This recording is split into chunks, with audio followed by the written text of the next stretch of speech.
Ah yes, the pandemic. A time marked by its chaotically ruleless self-expression. A time of exploration of identity.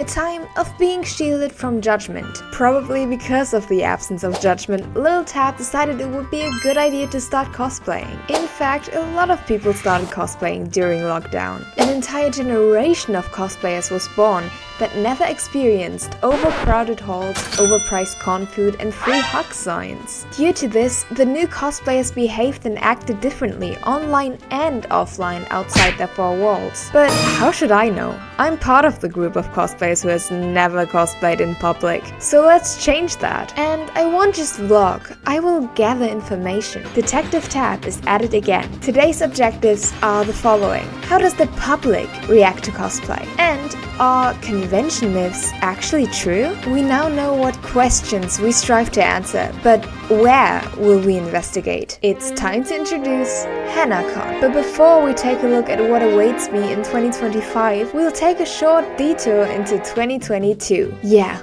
This con is a baby, and just because HanaCon itself was invented in 2022, the con itself took place for the first time in 2024, gathering only a little above 750 visitors. However, since they upgraded the venue from the smaller Hölderin 1 Kulturhaus Kleefeld, apologies for the painfully German name of this place, to the Congress Center Wienecke, both situated in Hanover, it's likely that a vastly larger number of attendees is to be expected this time. They learned from their mistake in 2024 when the con team had to post a public announcement that stated that they can't physically fit any more people into the venue. Due to their underestimation of visitors, the ticket sale was promptly closed, leaving the 750 lucky pre-orderers and early birds. From roughly 300 square meters to 3,000 square meters.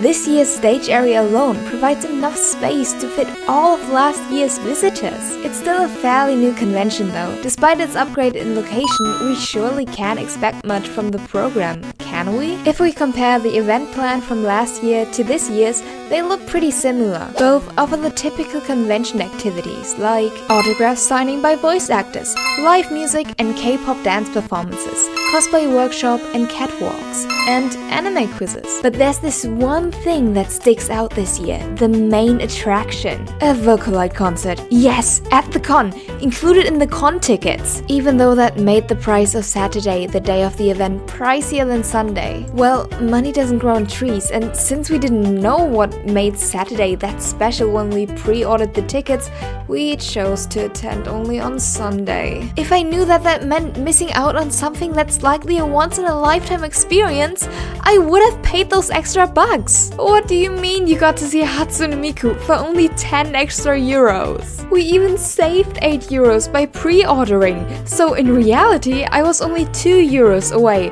from my beloved pink-haired goddess. Nevertheless, we saved a bit of money. I am not in denial, you are. All those cosplayers attending multiple cons a year and getting a new cosplay for each of them must be the secret children of Elon Musk. I don't even want to think about the amount they spend on the artist alley. Where were we?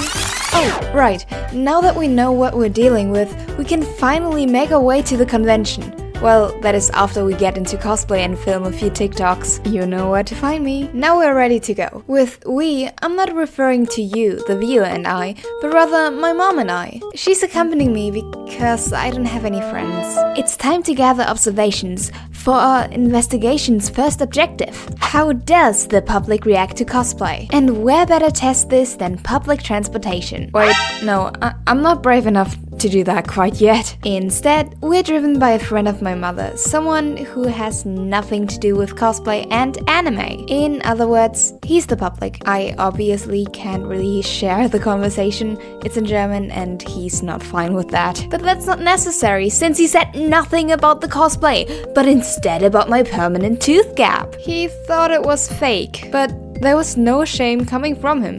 He even joked about cosplaying a character called Asterix. Well, his reaction was underwhelming. What about the pedestrians and the hotel visitors? Drumroll, please. Absolutely nothing. Maybe they got used to it since we went on the second day? The only unpleasant experience I made was getting caught on camera by my dad while packing lunch. With that being said, people really do not care. And that pretty much concludes How does the public react to cosplayers? Now let's bust some convention myths. To do that, we'll simply go through our day as usual, but we'll keep an eye on common assumptions and stereotypes and either prove them as to be true or reveal them as misassumptions. Starting with mythos number 1. Conventions are chaotic, crowded, and unorganized. And what better way to test this than buying, or in our case, showing our tickets since we pre-bought them, getting through prop control, and taking a first stroll through the convention. Since this is a quite small convention, I didn't expect a long queue, but I also didn't expect none. The QR code was scanned in no time and we were granted access. However, there was something off about the speed. In the rules, they mentioned a prop control, which followed a detailed traffic light system. Smaller props or anything made from foam was allowed, but had to be marked.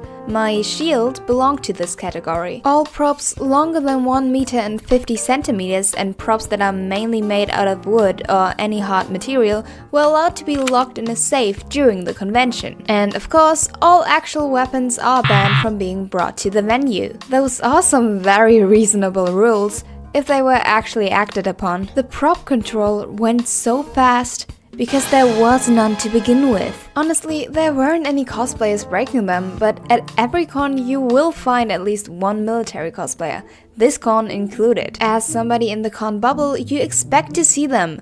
My poor mother, on the other hand, just pointed at the gun in terror and asked me if it's normal to have guns at conventions. That's a major weak point in the organization. Setting up reasonable rules to provide a feeling of safety but then not enforcing them? Another failure of the organization was the lack of catering. Of course, I can only speak for Sunday, but the food truck that was announced on their Instagram was nowhere to be found. There was the cafe, and from what I've seen, their variety of dishes look delicious, but that does not excuse the absence of the food truck, especially when considering that I told my mother not to worry about food because of it. We weren't affected since we brought our own food, but those who were left the con mid-convention to get McDonald's. I can excuse this thanks to the cafe, but what I cannot excuse is the water situation. Do you want to drink a cocktail, even though the rules state alcohol is prohibited? Or are you perhaps interested in the sweet boba tea? Oh,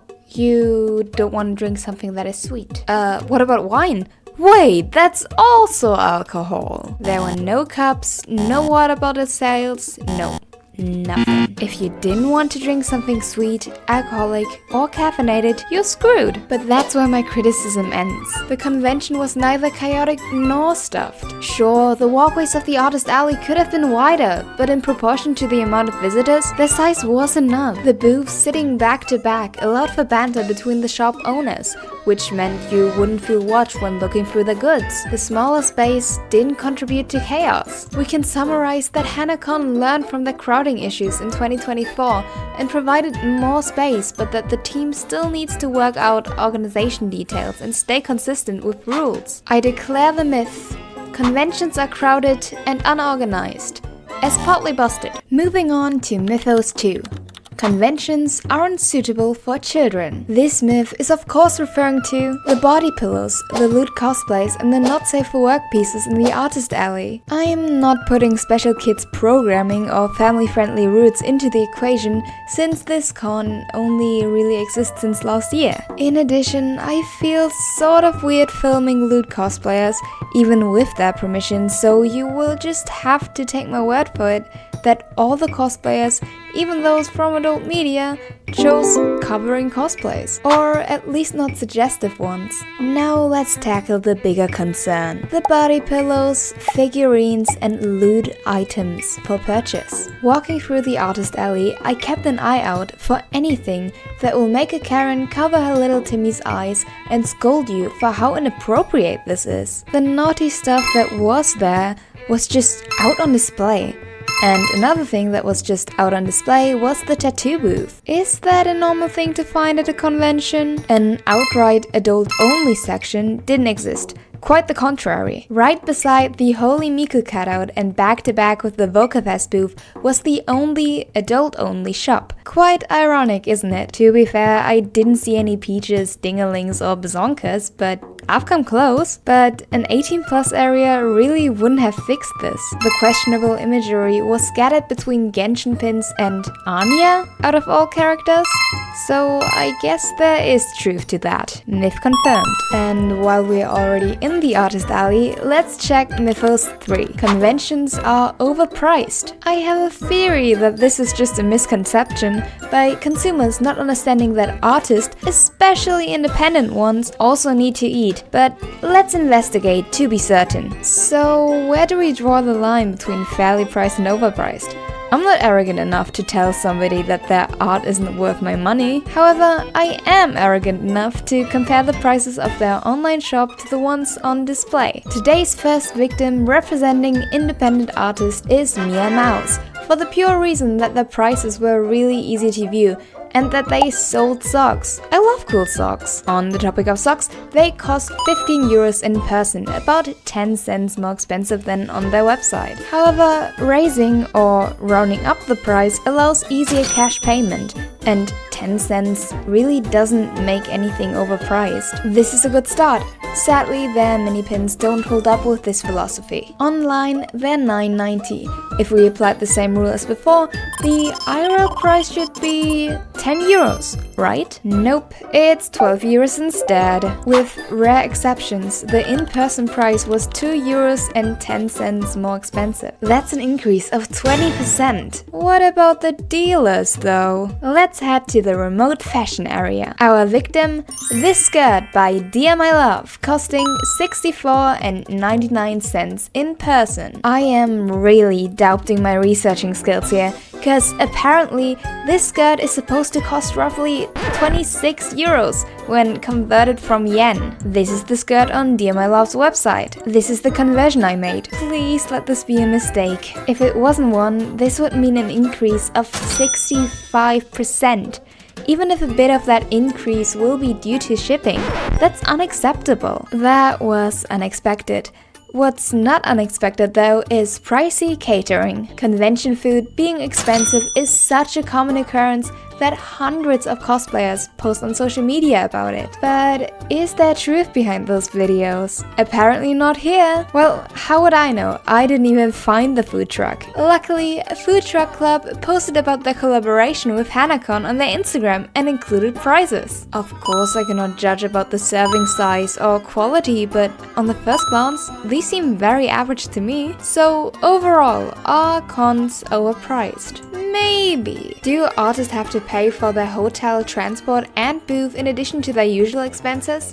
Yeah, the money is worth it for the experience. However, is the experience worth it for someone who isn't a huge geek? I couldn't possibly answer that, but my mother certainly can. She let me know that observing something completely unfamiliar was captivating, and I have the feeling she enjoyed her time there. Do you know what else she enjoys? Playing the piano. Do you know what happened to be a stage act that day? Playing the piano. To be more specific, the soundtracks of some comics wave films. In other words, we had some great bonding time and I didn't have to drag a bored supervisor with me. Myth successfully busted, leaving us with the last myth of today's video. At every con, there will be at least one weirdo. This stereotype was the entire reason my mom accompanied me. It's the top tip you get when asking for convention advice as a minor. Always go in groups or with a parent. The creeps are less likely to approach you that way. Not wanting to turn my first ever convention into a cautionary tale,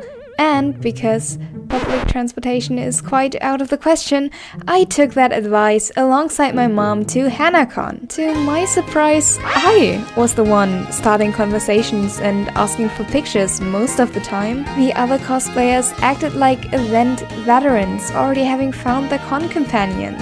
The ones I did talk to were absolute sweethearts.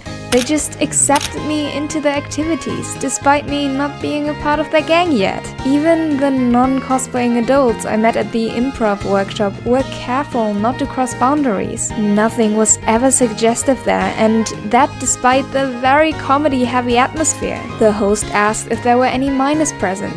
There were, and so they adjusted accordingly. At this point, it was nearly the end of the con, and I felt really safe and confident. Since there still was some time to kill before the closing ceremony, I decided to film the dealer's room again, to film the vendors packing up. This time, my mother didn't stick with me. She went to the bathroom instead. A break of maybe 3 minutes? What could happen? The cosplayer canon event. I don't have everything on video, and I'm gonna blur his face, but there he was.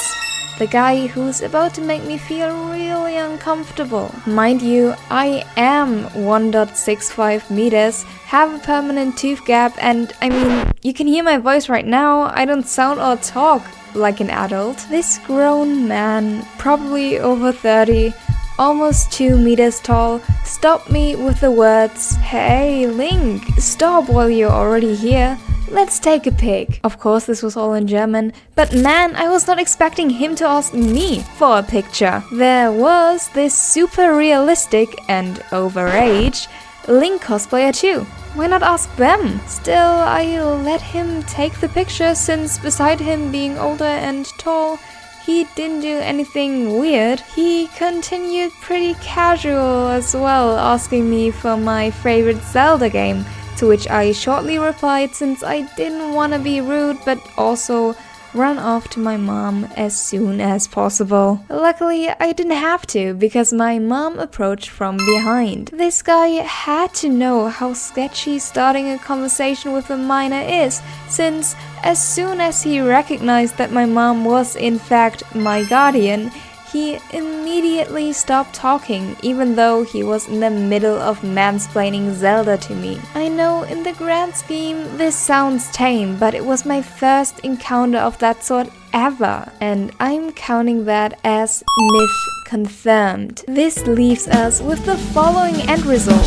It's a draw! Since this video is already way too long, let's keep this part short. Even though HanaCon is just getting started, the team already provided me with some of the best cosplay memories I made so far. I can't wait to see it grow and evolve in the future. And keep in mind that this con is organized by volunteers who plan all of this on top of their full-time job. For such a long time, my area has been completely without conventions. The team behind HanaCon plans on changing that, and I couldn't be more grateful. So thank you, HanaCon, for having me.